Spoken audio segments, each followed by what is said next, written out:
Well, good morning. As I prepared this lesson, I was in an airplane somewhere between Mount Ida, Arkansas and Bandera, Texas, or headed back. When I completed it, I was back in Mount Ida, and we're finishing our last week of summer camp at any of our three camps.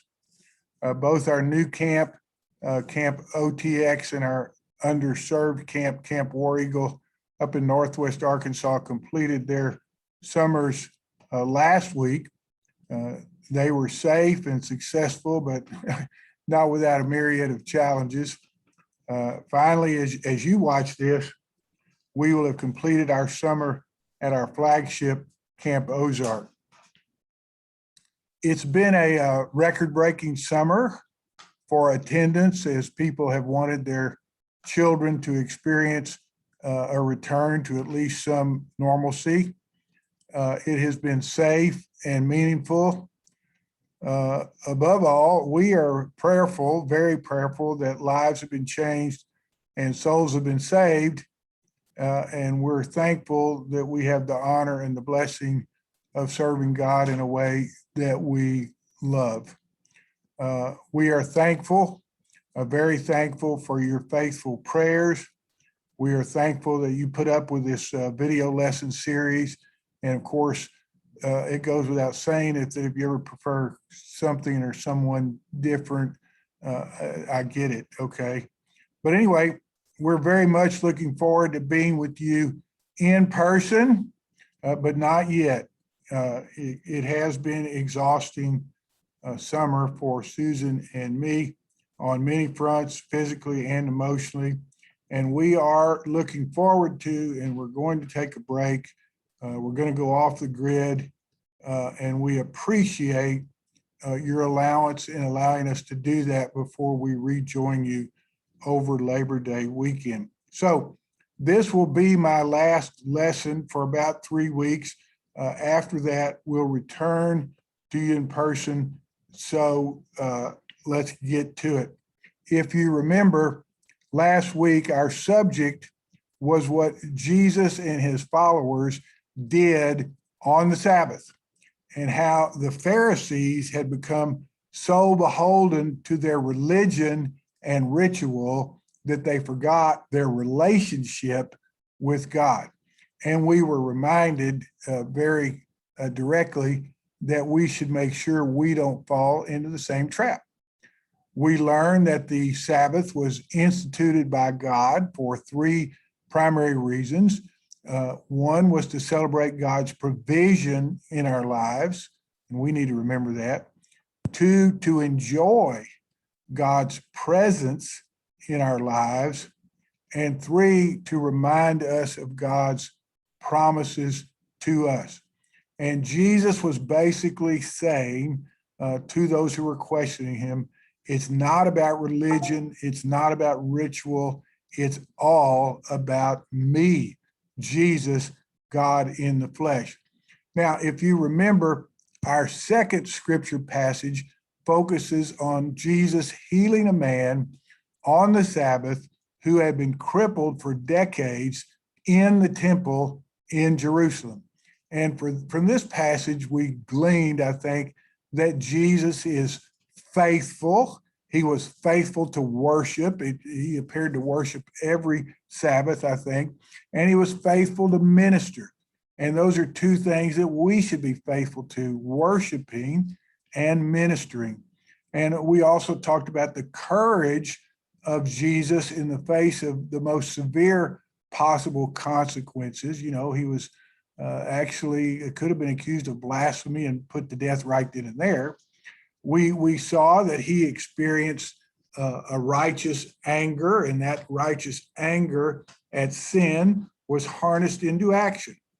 And that's the type of anger that we should have: a productive anger, a pure anger, a righteous anger that harnesses us to, in love, right the wrong and correct injustice, okay?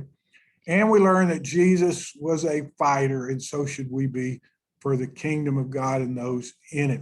So today we move on And we're in Mark 3, 7 through 12, and Matthew 12, 15 to 21, where we find the same account in both of these Gospels. I'll be using Mark 3, 7 to 12. Here it is. Jesus withdrew, this was right after he was in the temple, he withdrew his disciples to the lake, and a large crowd from Galilee followed. When they heard about all he was doing, many people came to him from Judea, from Jerusalem, from Idumea, and the regions across the Jordan and around Tyre and Sidon. Because of the crowd, he told his disciples to have a small boat ready for him to keep the people from crowding him. For he had healed many, so that those with diseases were pushing forward to touch him. Whenever the impure spirits saw him, they fell down before him and cried out, "You are the Son of God."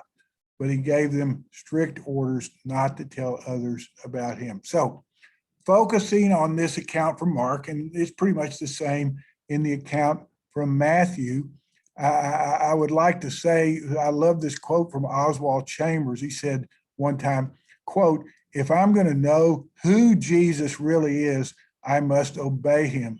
The majority of us don't ever get to know Jesus because we have not the remotest intention of obeying him. So I think one thing, before we even get started, we should think about that. You know, if you want to deepen your faith, do what he asks you to do what he asks me to do. And so one important aspect of following Jesus is to be a student of Jesus, to listen, take in what he says, to learn, and then to apply it through obedience, which means to follow him even when it doesn't make sense. To follow him when the world says follow yourself or others, okay? So I think in this particular passage that Mark is reminding us of about 3 or 4 things that involve following Jesus and who he is. So one, the followers of Jesus are not all learners of Jesus. Mark says it in verse 7. Jesus went out to the lake with his disciples, and a large crowd followed him. So what we got here is 2 groups. We have his disciples, and we have a large crowd. Now, both groups followed Jesus, but they both followed him for different reasons. It seems to me that the large crowd followed Jesus for the show, for the miracles and the blessings, for all the positive earthly things, okay? Now, we don't know how many of them there actually were, but most scholars believe the number to be in the thousands, not the tens or the hundreds. And within that thousands of people, because word of Jesus had spread all over the place, but within that thousands of Jesus, you could find some disciples, okay? And at this point, his disciples consisted kind of an unknown number who were actual followers. In fact, the word disciple means learner or student and refers to those who have moved beyond an initial interest in Jesus and desire to follow him at least as their teacher, because at this point, they didn't necessarily understand all about who he was and what his purpose was. So I think there's a warning there for you and for me, okay? And if you look in John 2:23, it says this: because of the miraculous signs Jesus did in Jerusalem at the Passover celebration, many began to trust him. Why did they begin to trust him? Because of the miraculous signs, okay? But Jesus didn't trust them because he knew human nature.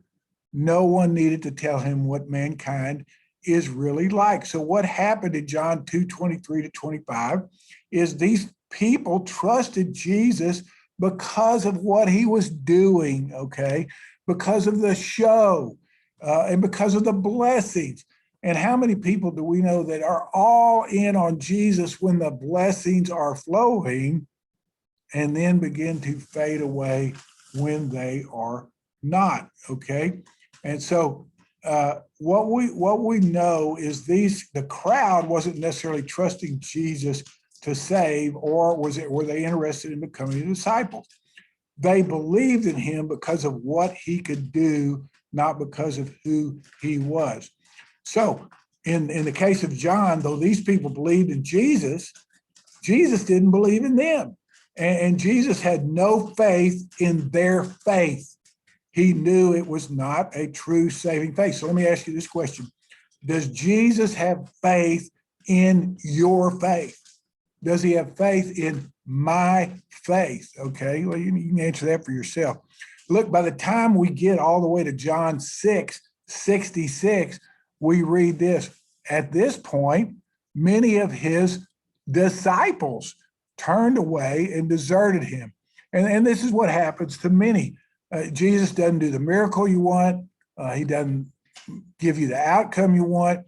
So even those who have started following and even those who have started learning, if our faith is circumstantially based, instead of turning to Jesus when times get tough, they turn away from Jesus with no confidence in Jesus's ability to persevere with them through child.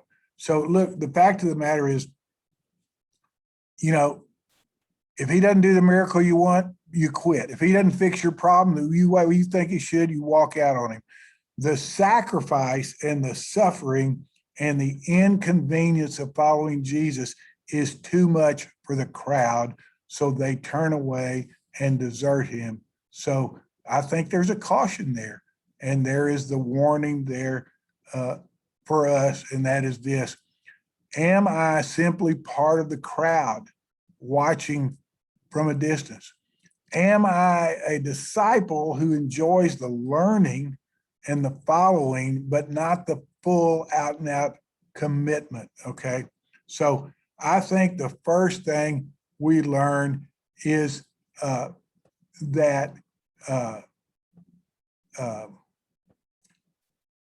what did I say?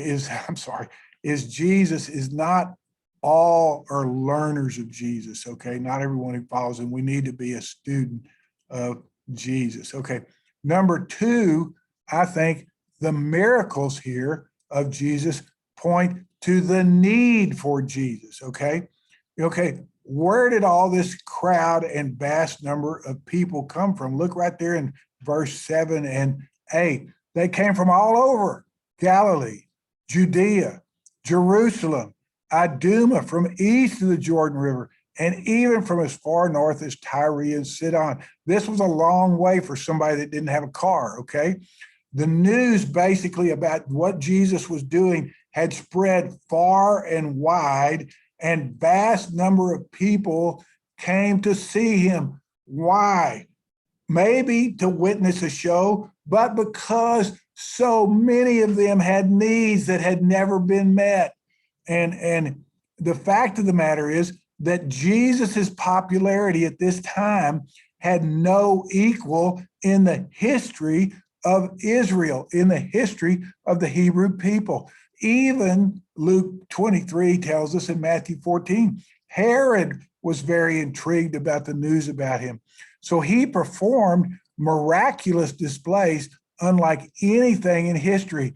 The blind were given sight, the crippled walked, the deaf heard, the sick were made well, and the lepers were cured. I mean, it was wonder upon wonder beyond what anyone could have ever imagined. No one had ever seen anything like it before. With nothing more than a word and a touch, he brought immediate, complete healing and restoration to those who suffered from even the most devastating defects, diseases, and disability. Not only that, but in addition, demon-possessed souls were delivered instantly. So in this passage, when Jesus withdrew to the lake and thousands from all over followed him and he was doing miracles, what was really happening? The needs of the people were being met. We are all, and I mean all, broken people and need a healer. We need someone to heal our heart. We need someone to heal our hurts, someone to repair our brokenness. The fact of the matter is, from Adam and Eve till now, there has been a tidal wave of sin that has taken its toll on humanity. And the fact of the matter is, Jesus came to address all of the people's needs. And eventually, when we get to heaven, we will experience the final addressing of those needs, where there's no sin, no sickness, no disease, no pain, no heartache, no misery, no repetitiveness to our suffering at all. And so when Jesus was doing miracles, what it shows to me is that we all have needs, and the only solution to those needs is Jesus. He's the only one who can meet those needs. Allah can't, Buddha can't, money can't, politicians can't, your husband or wife can't. Jesus meets those needs. And look, when we see people and we want them to see Jesus, we have to understand that these are people with needs. And the first way, I think, the best way they see Jesus is when their needs are being met, even if it just means listening to someone. So the only way needs are met is Jesus, period, end of story. But the miracles, okay, are not the main thing in this story. Well, what is the main thing if it's not the miracles? Well, it's the message. Look at verses 9 and 10. Jesus instructed his disciples to have a boat ready so the crowd would not crush him. He had healed many people that day, so all the sick people eagerly pushed forward to touch him. That's verses 9 and 10. Did you catch that? On this day, Jesus had healed many people. Those miracles, or these miracles, they had reversed the effects of disease and decay upon the bodies of hundreds of people. He had performed immediate restoration to those who had physical and emotional sicknesses. So for Jesus, the creator of the universe, we know that from John 1, chapter 1, no sickness or disability was too difficult to heal. He created new limbs and organs with the snap of a finger. He restored eyes, ears, hands, feet, and bodies to full health and to full function. So what did the people naturally do in that case? They pushed forward, these verses tell us, around Jesus, hoping just to touch him in order to be healed. When we get to Mark 6:56, at a later point in Jesus' ministry, it says this: wherever he went, in villages, cities, or the countryside, they brought the sick out to the marketplaces. They begged him to let the sick touch at least the fringe of his robe, and all who touched him were healed. Wow. I mean, it was like this guy was walking down the streets of Houston, and the crowd was way bigger than for the Astros World Series. If we'd have known they cheated, we wouldn't have done it. But anyway, and man, Jesus was just walking through it just so people could be healed, because they had learned that Jesus's power was so available and effective that merely putting a hand on him as he walked by could produce instant and total healing. So the question that I had is this: why get in the boat? There were still people to heal. They were still pushing forward. There were still more miracles to perform. He was meeting the needs of the people. Well, I think it's a good question. What's the answer? Well, my answer, for what that's worth, is this: while he was moved by compassion to heal the sick, to cleanse the lepers, and to cast out demons, he had a greater purpose. And the greater purpose was his message. The greater purpose was to proclaim the gospel, period, end of story. His goal was not healing on earth, but healing for eternity. His goal was not to heal the temporary habitat that we call the human body. His goal was to heal once and for all the heart and the mind and the soul. And so as soon as, my opinion again, as soon as the physical healing began to infringe upon and compromise the message, he made the necessary adjustments so that the message took place or spotlight over the miracles. When the crush around him became too restrictive, he climbed aboard a boat, pushed out a short distance, and used the shoreline as a natural amphitheater for one singular purpose: to deliver the message. Most people came to hear Jesus because of the miracles, but some people couldn't hear the message also because of the miracles. They were so focused on what Jesus could do for them right then and there that they weren't hearing the eternal message regarding who he was and what he was truly all about. And so Jesus commented on this very fact in John 5:36. He says, look, I have a greater witness than John, my teachings and my miracle. The Father gave me these works to accomplish, and they prove who sent me. So the purpose of the miracles is to prove who he is. And the result of those miracles was a blessing. But the blessings of God cannot blind us to the purpose of God in us and in mankind, which is salvation, which is commitment, which is discipleship, which is eternity. Okay. So number 4, I think what we learn here is the Son of God has the unmistakable authority of God. Look at what Mark says in our last 2 verses, 11 and 12. And whenever those possessed by evil spirits caught sight of him, the spirits would throw them to the ground in front of him, shrieking, "You are the Son of God." But Jesus sternly commanded the spirits not to reveal who he was.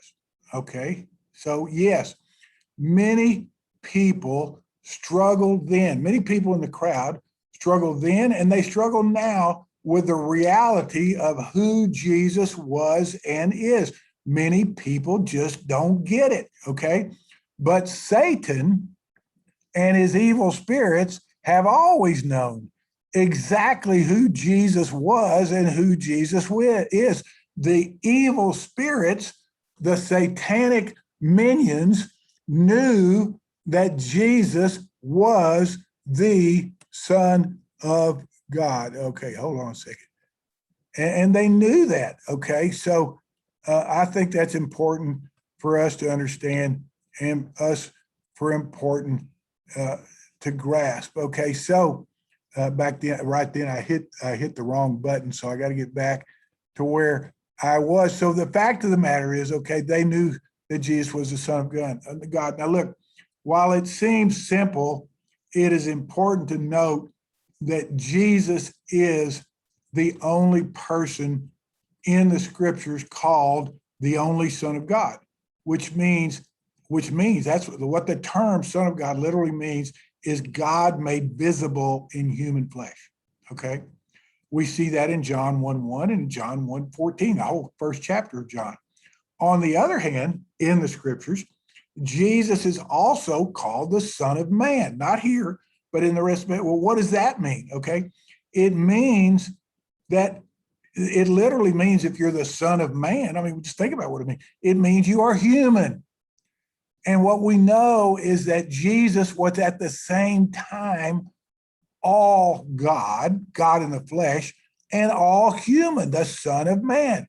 And that is so important, okay, that we understand the incarnation of God. It is so important because, okay, that is the only way that Jesus could ever be a worthy sacrifice for all the sins of man all times.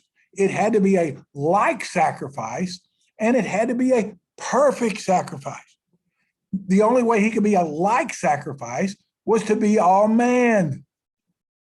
And the only way it could be a perfect sacrifice was to be all God in man, which allowed him to not sin. And so he was perfect and the only possible substitute. Okay, so look, here it is clear that the satanic infused spirits immediately recognized exactly that Jesus was God in the flesh. They had no doubt. The crowd might have, even the disciples might have, but they had no doubt. So why do we? They recognized Jesus' authority as God's authority. The healing the sick and the casting out demons, they knew only one person could do it the way Jesus did it, and that was the Son of God. And they knew he had the authority to cast them into hell at any moment. So for them, when they unfortunately stumbled upon Jesus and caught sight of him, they went into sheer panic, and it would consume them, and they would shriek and literally throw whatever they were possessing to the ground. They were overcome by fear in the presence of Jesus, and they would blurt out, "You are the Son of God." They recognized it. It's clear. Satan knew exactly who Jesus was. That's why he tried to get at us so bad and still does.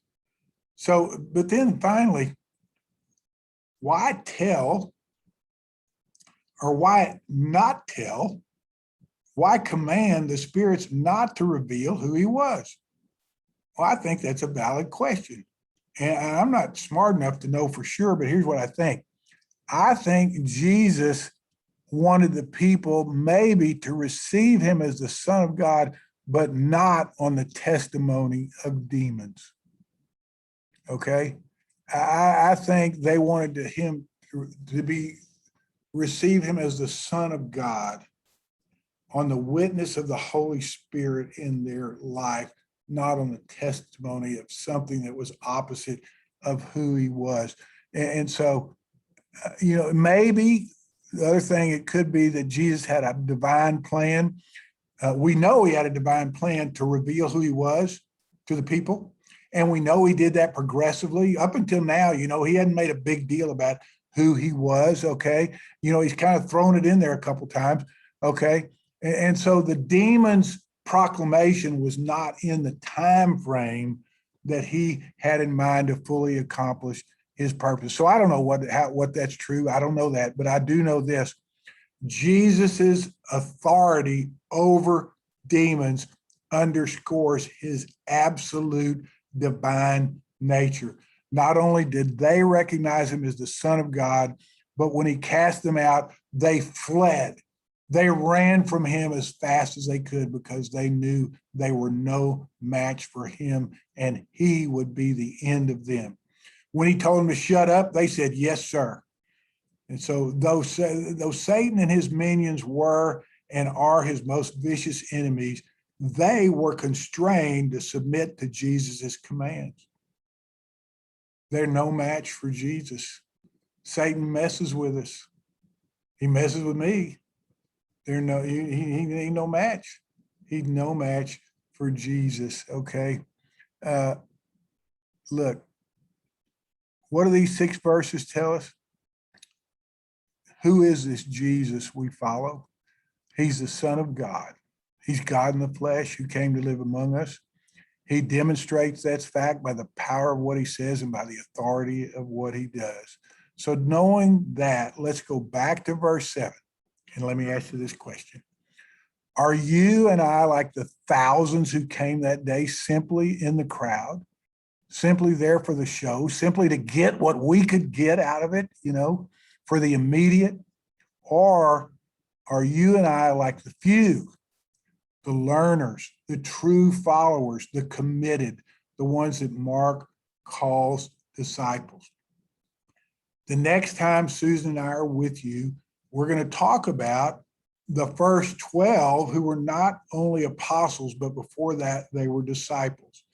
They were learners and they were followers, not just one or the other.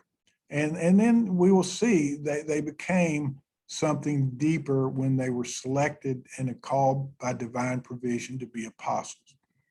So thank you for your patience in hosting us via video this summer. We love you and we miss you, and we will relish being back with you. And we're so thankful for you and how you have lifted us up. So for the last time this summer, from whichever of our 3 camps we're at today, thank you. Jesus saves. See you later.